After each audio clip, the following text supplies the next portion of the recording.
Eu sei o quão clichê e idiota esse papo de guts solitário e sombrio se parece.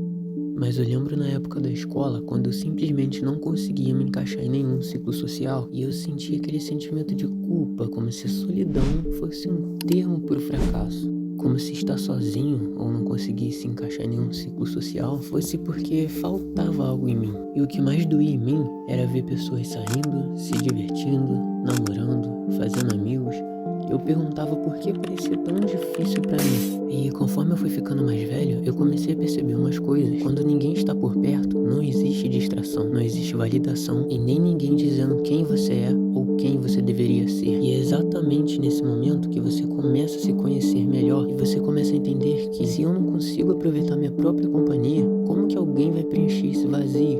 Foi então que aconteceu algo estranho comigo. Aquela solidão que tanto me doía começou a se tornar um conforto e uma forma de viver. Então eu comecei a prestar mais atenção nos meus pensamentos, nos meus medos, nos meus sonhos, desejos, erros e acertos, até mesmo aqueles pecados mais sombrios, aqueles que você caminha lado a lado como se fosse uma parte normal do seu dia. Pensei nas coisas que eu dizia que queria, mas nunca corri atrás. Pensei naquela clássica frase: amanhã eu faço, mês que vem eu faço, quando eu tiver uma câmera melhor eu começo, quando eu tiver uma roupa melhor eu saio. Quanto tempo de vida eu perdi por medo, enquanto alguém menos preparado, mais desajeitado, ou até mesmo com uma câmera ruim, simplesmente pegava e fazia acontecer, enquanto eu apenas vivia isso, mas nos meus sonhos. E foi assim que a solitude revelou algo que estava escondido na minha mente. Era como se eu tivesse uma bigorna nos pés. Culpava o mundo e o universo pelos meus fracassos. Não consigo fazer vídeo pra internet porque só querem ver um idiota gritando receba. Mas esse mesmo idiota que você pode criticar o que for, poderia ser qualquer um, poderia ser eu,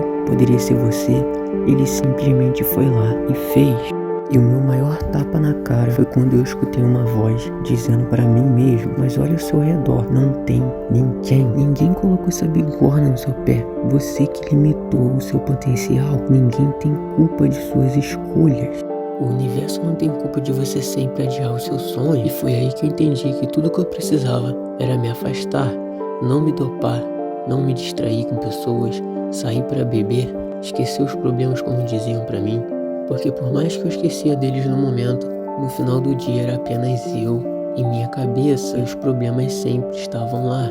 De que adiantava eu gastar grana à toa, agradar pessoas que não estavam nem aí só pra me sentir aceito e de alguma forma sentir que eu era útil pra alguém, seja pra pessoa rir comigo ou até mesmo rir de mim, porque muitas das vezes eu me humilhava pra poder fazer outras pessoas sorrirem, deixava pessoas que eu não tava nem aí fazer piadinha de mim só pra poder agradar aquele círculo de pessoas que estavam em volta. E me afastar se tornou algo necessário, se fechar se tornou um ato de respeito à minha alma, sem pessoas, sem distração.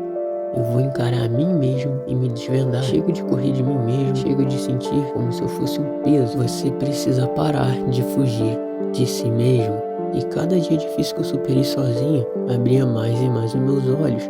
Eu observava ao meu redor, olhava a multidão, o comportamento de cada um, observava como o mundo funcionava e como um fantasma discreto, no fundo no cenário de um filme que você nunca percebe se você não pausar e analisar a cena. E cada vez que eu escolhi continuar com todas as minhas dificuldades calado, sem contar pra ninguém, sem choro, sem drama, apenas eu e Deus, e mesmo sem ninguém pra ver, pra aplaudir ou dizer que estava orgulhoso de mim, eu construí uma versão melhor de mim que não aceitaria menos do que ser capaz de viver por mim mesmo, de ser a própria base, ser forte o suficiente para encarar esse mundo sujo, com unhas e dentes. E hoje em dia eu não vejo a solidão como uma inimiga, eu vejo ela como uma parte da evolução, como uma fase, como se fosse um caminho escuro, em que em nenhum momento ele te engana sobre escolher o lado A, um caminho de flores, e que no final vai te recompensar com uma maçã linda e vermelha, mas podre por dentro. É como se fosse um lado escuro que você passa por dor e agonia para no final ser recompensado com um lindo banquete por ter passado por tudo aquilo? Não é assim que você deve olhar esse tal lado B. Você deve olhar para todo o processo e entender que mesmo que você lute por recompensa nenhuma, no final você lutou por você mesmo, para mostrar que você é capaz e não para agradar ninguém, para mostrar para si mesmo que você é forte e que você não deve em nenhuma hipótese abandonar a si mesmo. Você pode trair o mundo, mas nunca trai a si mesmo.